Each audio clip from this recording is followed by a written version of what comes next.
The question has been pondered by philosophers, artists, and everyday people for centuries. There is no universally agreed upon definition for what art is, and the very nature of art is open for interpretation. Art can be seen as an activity of creative expression that emphasizes skill and aesthetic quality. According to Ellen Disanyaki, a renowned scholar of aesthetics, art is viewed as a fundamental human instinct. It is the specialness that involves beauty, novelty, or emotional resonance. Art may have emerged as a way to enhance the memorability and enjoyment of important social activities. But art is also beyond aesthetics and doesn't focus solely on beauty. It can be a powerful tool for artists to explore their emotions and ideas, and for audiences to connect with their own feelings, understand the world around them, and be inspired by new perspectives. Through its beauty, skill, and ability to spark fresh ways of thinking, art enriches our lives and brings people together.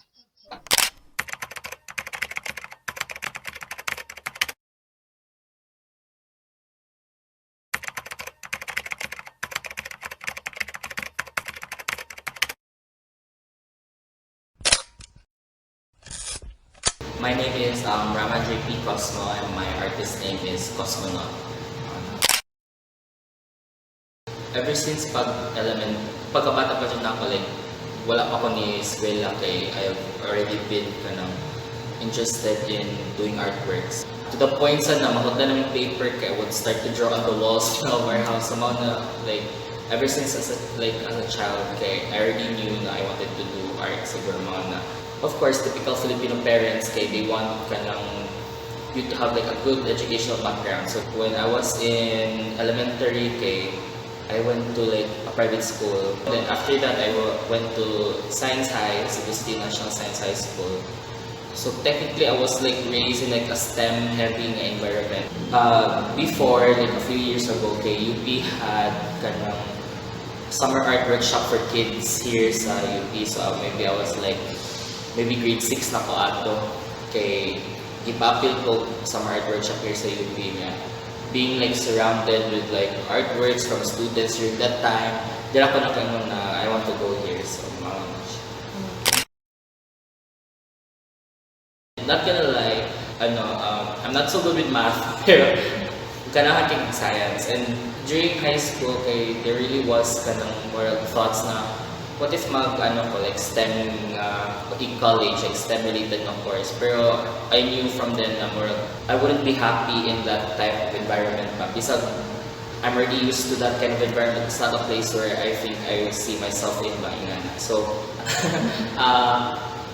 honestly, I still think like I still have like I wouldn't say like regret, but like the thought what if STEM did ko nursing or biology, which was what I applied here for and before. It's my passion, it's what I want to do, it's what I see myself doing like in the future, like when I'm already working. So I guess I was like 14 naman siguro.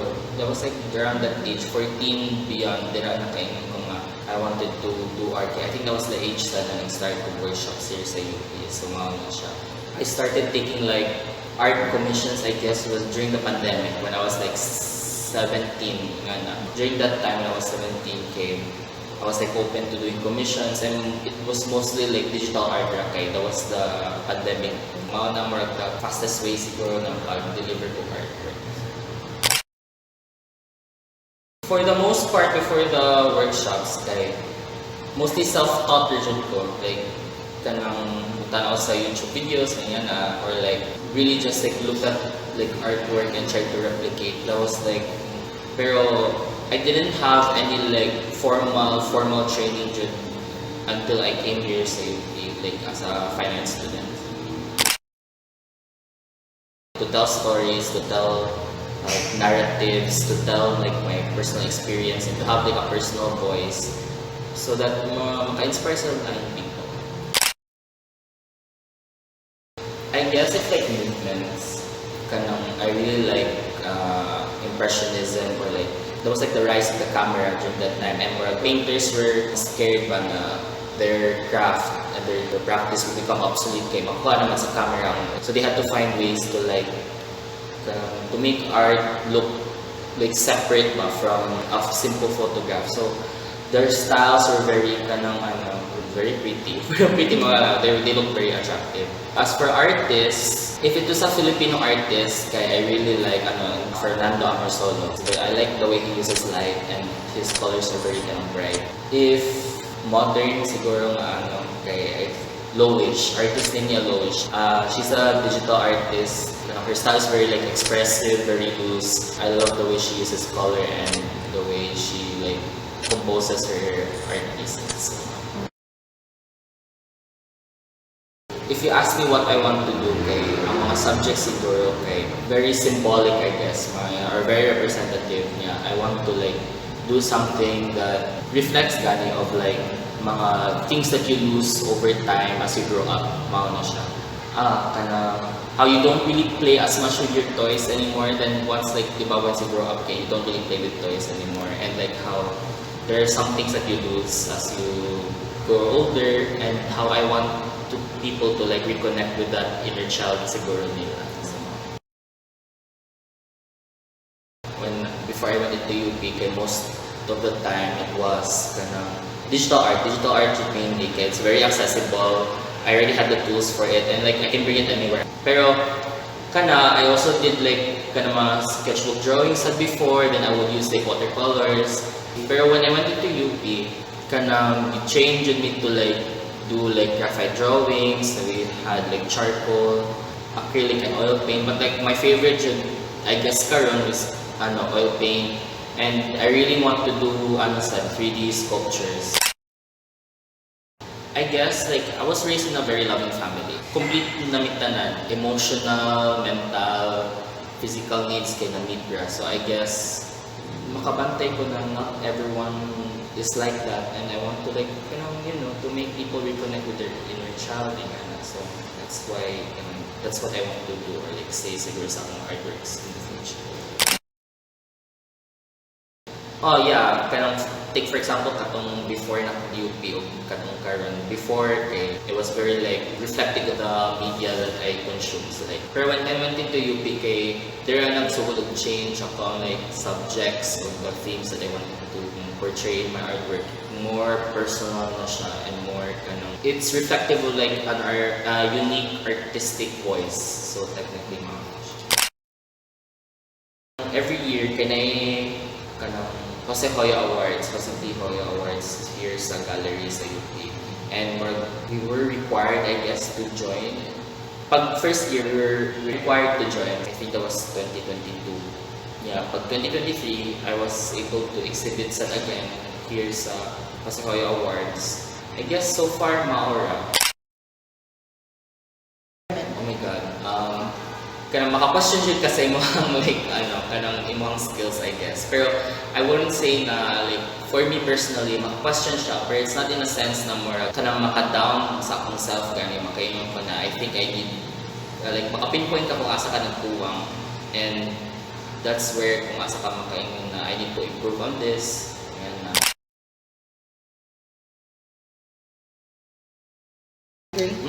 Yeah, there definitely is. At least siguro in like the younger generation, I would say na they're more accepting of it, but like they find it so cool. Pero there will be times na I would visit like old relatives or like friends of like parents or my parents na ask like once of course na there would be like personally I would have some like mo hesitate ko sometimes sa mga na fine arts because they don't really see a future for their kids siguro in the fine arts course. So in reality, for me personally, naamon dyan na. Very controversial topic karon makaingon ko. AI art is like more dangerous kay siya realm. I guess it's starting to slowly take up space in a place where dapat like mga artists ang buhat, mga graphic design artists, mga digital artists. For me personally, AI art lang can be used like not in a sense AI art or AI in general can be used like as a tool. Just not like in a sense that it replaces the human touch. I tend to stray away from I wanna say stay away, pero kung di kay ko maka-incorporate o nga nga messages sa akong artwork kay I'm not like an environmentalist, I guess. Pero, for me personally, kay I try to like, in my art making, okay, there was also artworks where I used like paper na po from high school, mga worksheets na po, mga answers na po sa activities, kaya that's what I use sa kong artwork during that time. In terms of like societal issues, kay the one closest to myself is about the LGBT community, of like mga discrimination, about like the queer experience or the queer life, I guess. So mga siya. And like there's I want to be more I want to make more like artwork of what it's like growing up like as a gay kid. So I love it when people would like look at my artwork and makaingon sila nga. Like they have like a personal connection with it. Like I really want them to like makaingon sila na ni-connect sila sa akong artwork, or like they have like an emotional attachment, I guess. I wouldn't say attachment, pero like it evokes like an emotional response from them. Naka-experience ko ingani, so like maka-relate ko sa artwork. Then I love it when people would say that siguro.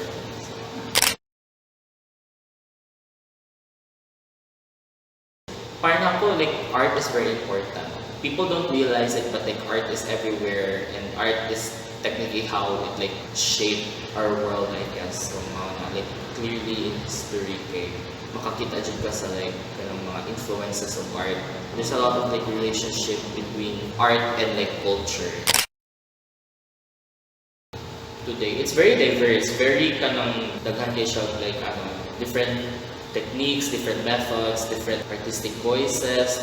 Di kay ka makaingon na there's one way to do art, because there's a lot of ways that you can do that. And I love how especially current modern days, or like in this younger generation, okay, they really see there are different like forms of art. Like I like how people are starting to open their minds to that. It's a hard question. We would probably start accepting, we would have more tools, I guess, with the rise of more digital tools. Like, I don't know if like VR ganun. People are starting to make like artwork in VR, 3D artworks like in a virtual space. It's so cool, okay? It's a new way of like creating artwork. Art would find its way into like the virtual space na din siguro.